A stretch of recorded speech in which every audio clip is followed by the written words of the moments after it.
Alright guys, it is me Hitman here once again with another Destiny video, and this time it's just going to be a quick little video, something else different to what I normally do. I'm actually quite liking some of these Destiny videos at the moment, but anyway, what this is going to be is just a quick video on what the 5 exotic weapons you should be taking to the Crucible in the Taken King are. Now, as you probably know, there are a lot of buffs and nerfs coming in the Taken King, most notably to the assault rifles or auto rifles and the hand cannons. Now, as you probably know, the auto rifles are getting an increase in base stability across the board, and the Hardlight and Necrochasm are going to have no damage drop off whatsoever, and also the Necrochasm will make the Cursed Thrall explosions on every single headshot, or every single headshot kill rather. And of course the hand cannons are getting absolutely decimated by nerfs.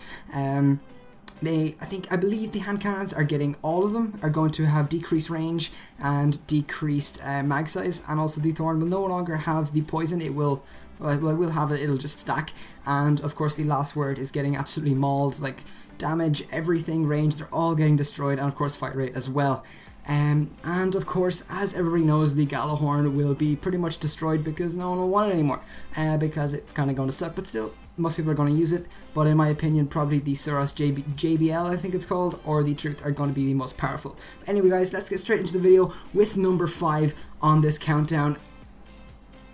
The Mida Multi-Tool. Now, first of all guys, the Mida Multi-Tool is the only exotic scout rifle to date, so therefore it is the only exotic scout rifle on this list. Now personally, this is probably my go-to weapon for Crucible. I absolutely love the Mida Multi-Tool. It is probably one of my favourites in the game, purely because I just absolutely love scout rifles, and the fact this thing shoots insanely fast and it makes me feel like a ninja when I'm using it, especially with my hunter. It's definitely one of my favourites. But anyway guys, it's pretty much on this list for its headshot damage, because with headshots with this weapon, it shoots so fast, it's very stable, it's just a machine, it's great. Also, because of the Taken King, scout rifles aren't particularly getting changed. Some of them are getting changes in base damage, weapon sway, scope migration, things like the hits, the bullet spread and things like that are getting changed, but nothing really major compared to some of the other guns. So this gun is definitely a good shout if you're looking for a good weapon for Crucible. Next gun we're going to have is the Hawkmoon. Now, Hawkmoon is definitely a fan favorite, and of course it was a PlayStation exclusive, but come the Taken King, it will be available for Xbox, so you can be rest assured that there will be a lot of people using this gun, because pretty much the beast. It has basically 3 times the Look in the Chamber perk, because it has that what's the Holding Aces perk, I think it's called. Anyway, the feathers.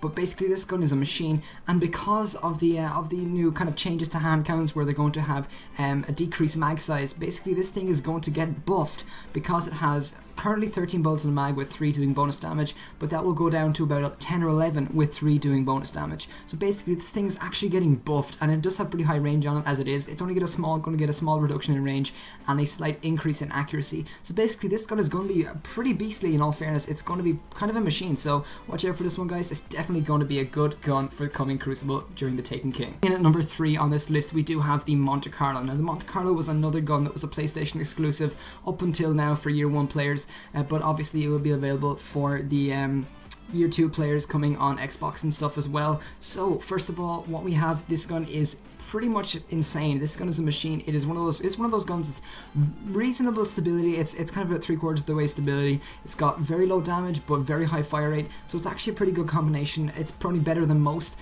of the high fire rate, low damage guns. It's definitely one of my favorite guns, and especially because it has the perk that allows you to replenish your your melee damage. I don't even know what I'm saying, but anyway, yeah, so this gun is actually pretty insane. It's definitely going to be pretty well buffed with the coming of all of the new buffs to things like the base damage, the base stability, and of course the damage to range drop off. It's definitely going to be one of the top contenders in Crucible in terms of exotic weapons, and also because it's an auto rifle, it's getting buffed all around, so it's definitely going to be one of my favorites. And also, who doesn't love an all-white gun with a huge blade at the front, and that will basically decimate anybody that comes near it. So it's definitely one of my favorites. Definitely watch out for this gun in the coming Crucible for Taken King. Guys, in at number 2 we do have the Necrochasm. Now the Necrochasm is the gun you get from getting the Husk of the Pit, then the Eidolon Ally, and of course getting the Crux of Crota and upgrading it. The Crux of Crota, if you don't know, if you're a Year 2 player coming in, or if you're a Year 1 1 player and just haven't really played very much, it is the gun you get from completing Crota's End on hard. It is the, you get the Crux of Crota. It's like some kind of like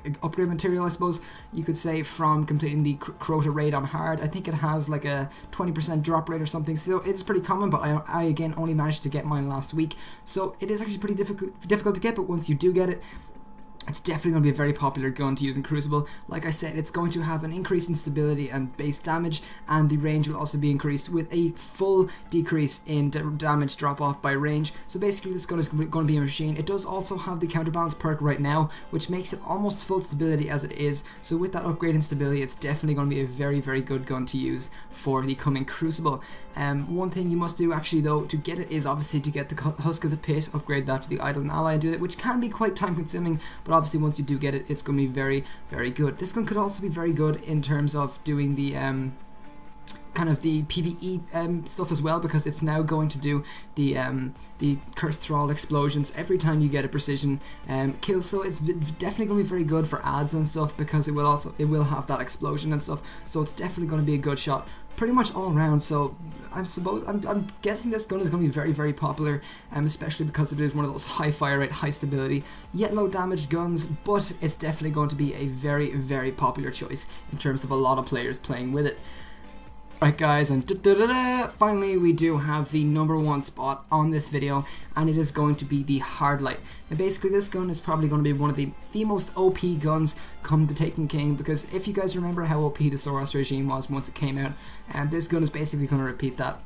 Because of the new buffs to auto rifles, A, this gun is going to get buffed like crazy, and 2, because this gun already has decent damage and pretty decent high fire rate. It doesn't have max fire rate like some other guns, but it does have a very, very good kind of ratio between them, and also because of the new buffs to auto rifles, where there will be no damage drop off whatsoever on range for the Hard Light. In particular now, this gun will be pretty much insane. It is very easy to control, it will get a lot better, and I'm sure you're going to see a lot of people using this gun. It's one of those guns that a lot of people get and kind of dismantle. They keep it for a while, they dismantle it, and also this gun is going to be an exotic to fit with the Omolon class set, the Omolon Weapon Foundry class set. So if you guys are going to try and, you know, like collect that class set, I suppose, or that gun set, this is definitely going to be one gun you're going to need to get. So basically guys, this gun is going to be pretty insane. I'm definitely going to need to get it before the Taken King comes out. I had about 3, but I dismantled them for weapon parts. Silly me, I suppose, but anyway, that's pretty much it guys. That gun is going to be pretty much insane, so basically you're going to need to watch out for it. Make sure you get yourself one if Zora's selling one. Most definitely it's going to definitely be the #1 gun for Crucible come the Taken King, well, in terms of exotics anyway. Now last but not least, we do have an honorable mention. Now I just put this gun in pretty much because I believe this gun is actually going to be probably coming back to be a fan favorite once the Taken King comes out. Now obviously if you didn't know, when this game came out, the Soros regime basically ruled Crucible. It's like the Thorn is now, except kind of more OP and much more popular because Zora actually sold it. But anyway, this gun is pretty much insane. It's one of those kind of water pistol ones. It's just, I don't know, it just wrecks everything. It's so good. But anyway, it has the perks, you know, like bottom half of the magazine does extra damage, kills have the opportunity to heal you, and of course, aiming down with the weapon fires slower. Now, obviously, when the game came out, a lot of people did actually have one to fire fast and one to fire slow. But anyway, this gun is just an honorable mention because I think this gun is pretty much going to be going back to the old ways. It's going to be pretty good, and it's definitely going to be an honorable mention in terms of people actually using it, because I think it will actually be probably a pretty OP gun once the new Crucible comes out in Taken King. Right guys, me Hitman here. Hopefully you guys enjoyed the video and liked some of the information and stuff in the video. Obviously it's my opinion, all these guns. If you have any input, feel free to put it in the comments section. I would love to hear what you guys think of the upcoming exotics and stuff, and what guns are going to be overpowered. But anyway guys, hopefully you guys enjoyed. Make sure you like, comment, subscribe and share. Make sure you check out some other videos. If you could take a second out of your day to do that, I would be extremely happy. Hopefully you guys enjoyed, and I'll see you in the next video guys. Hitman, out.